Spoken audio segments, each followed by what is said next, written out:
एक गांव में कन्हैया नाम का एक गरीब किसान रहता था। वह बड़ी ही मुश्किल से अपने लिए 2 वक्त का खाना जुटा पाता था। उसके पास एक घोड़ा था जो काफी तंदुरुस्त, फुर्तीला और समझदार था। पास ही गांव में कन्हैया का बड़ा भाई किशोर रहता था। उसके पास कई घोड़ों का अस्तबल था, लेकिन फिर भी वह कन्हैया से जलता था, क्योंकि कन्हैया के घोड़े जैसा समझदार एक भी घोड़ा उसके पास नहीं था। दिन कन्हैया अपने घोड़े पर चढ़कर अपने बड़े भाई से मिलने निकला।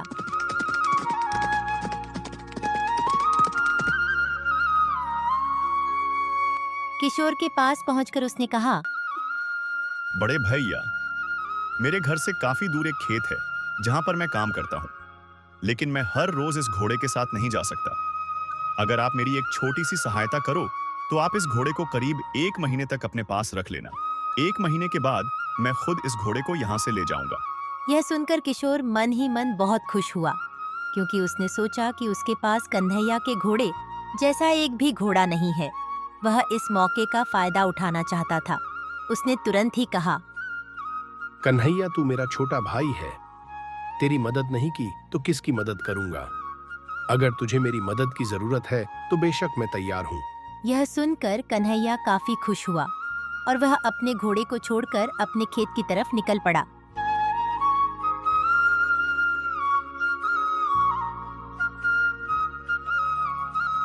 लगभग 1 महीना बीत गया। कन्हैया अपने खेत में काम कर रहा था। तभी एक आदमी उसके पास आता है। वह कन्हैया को बताता है कि उसका घोड़ा कुछ ही दिनों में मरने वाला है। कन्हैया ने इसका कारण पूछा तो उस आदमी ने जवाब दिया कि तुम्हारा घोड़ा काफी कमजोर हो गया है। और मैं किशोर जी का नौकर हूँ। मुझसे उस घोड़े का दर्द नहीं देखा जा रहा था, इसलिए मैं आपके पास आया हूँ। जितना जल्दी हो सके आप उस घोड़े को ले आइए, वरना वह मर जाएगा। और हाँ, सेठ जी से यह मत कहना कि मैंने आपको घोड़े के बारे में बताया है, वरना वो मुझे निकाल देंगे। इसकी बजाय आप यह कहना कि आपकी दृष्टि दूरदर्शी है, आप दूर हो रही घटनाओं को भी देख सकते हैं। ठीक है, मैं आपके बारे में उनसे कुछ नहीं कहूंगा और जो आपने बताया है वही कहूंगा। और वह तुरंत अपने बड़े भाई के पास गया। बड़े भैया, यह आपने सही नहीं किया। मैंने अपने घोड़े को आपके भरोसे छोड़ा था और आपने उसकी यह दुर्दशा कर दी। क्या हुआ छोटे, क्या बात कर रहा है? और तू तो कुछ समय बाद आने वाला था, फिर अचानक यहाँ? कन्हैया ने घोड़े के बारे में सारी बातें किशोर से कहीं। किशोर मन ही मन सोचने लगा, इसे यह सब कैसे पता चल गया? मैंने तो इससे कुछ कहा भी नहीं। कुछ देर बाद कन्हैया ने झिझकते हुए कहा कि मुझे यह सब इसलिए पता है क्योंकि मैं एक दूरदर्शी हूँ। दूर होने वाली घटनाओं को मैं कहीं भी खड़े होकर देख सकता हूँ। यह सुनकर किशोर को थोड़ा अजीब लगता है। अब कन्हैया कहता है, तुमने इन गलतियों को नहीं सुधारा तो मैं राजा साहब के पास जाऊंगा। यह सुनकर किशोर के पैरों तले जमीन खिसक जाती है। वह तुरंत गलतियों को दबाने की कोशिश करते हुए कहता है, अब मैं क्या करूं? बताओ, तुम्हें अब क्या चाहिए? अब मेरे घोड़े का खाने पीने का और साथ ही अलग से 5 घोड़े देने का इंतजाम कर दीजिए। किशोर के पास कोई और रास्ता नहीं था। उसने मजबूरी में हाँ कर दी और मन ही मन सोचने लगा कि जब भी मौका मिलेगा तुझे सबक जरूर सिखाऊंगा। अगली सुबह राजा साहब के महल से एक कीमती उपहार चोरी हो जाता है, जिसकी वजह से राजा साहब काफी परेशान हो जाते हैं। वे अपने सैनिकों से पूरे राज्य में इस समाचार को फैलाने के लिए कहते हैं और साथ ही कहते हैं कि अगर कोई इस उपहार को खोज लेता है तो हमारी तरफ से उसे ढेर सारी मुद्राएं, 10 घोड़े और एक मकान दिया जाएगा। किशोर जब इस समाचार को सुनता है तो वह तुरंत राजा साहब को अपने छोटे भाई कन्हैया के बारे में बताता है और कहता है, मेरे भाई के पास दूरदृष्टि है, अर्थात वह दूर होने वाली घटनाओं को भी देख सकता है। यह सुनकर राजा साहब की जान में जान आती है और वह कहता है, तुम्हें कैसे पता कि वह पहले होने वाली चीजों को देख सकता है? स्विंग मालिक, जब उसका घोड़ा जो मेरे पास था वह बीमार हुआ तो उसे बिना किसी के बताए पता चल गया था। अगर ऐसी बात है तो हम मिलना चाहते हैं उससे। वह तुरंत कन्हैया को राजमहल बुलवाने का आदेश देते हैं। कन्हैया को राजमहल ले जाया जाता है।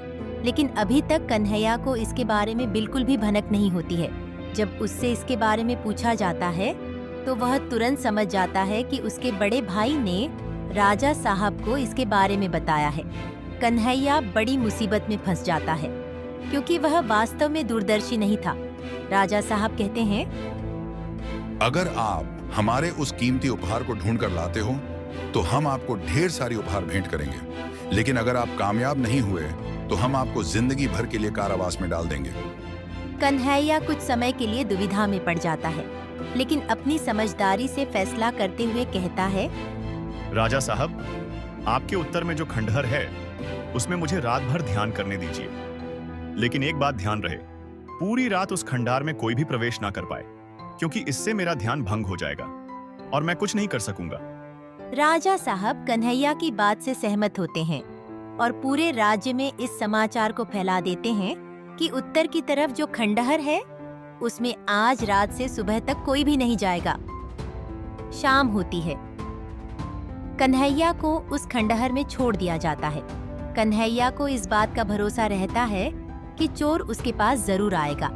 कन्हैया उस खंडहर में टहल ही रहा होता है कि कुछ समय बाद एक चोर कन्हैया के सामने आ खड़ा होता है और उससे विनती करने लगता है। वो, मैं ही चोर हूँ, कृपया मुझे राजा साहब के हवाले मत करना, चाहो तो इस कीमती उपहार को भी रख लो। यह सुनकर कन्हैया के चेहरे पर हल्की सी मुस्कुराहट आती है और वह कहता है, ठीक है, मैं तुम्हें जाने दूंगा, लेकिन पहले तुम उस कीमती उपहार को मुझे सौंप दो। चोर उस कीमती उपहार को कन्हैया को पकड़ा देता है और वहां से भाग जाता है।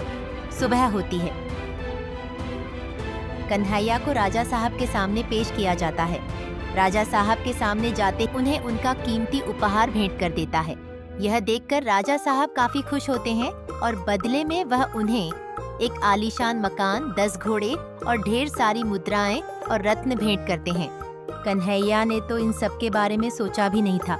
वह तो केवल इस मुसीबत से निकलना चाहता था।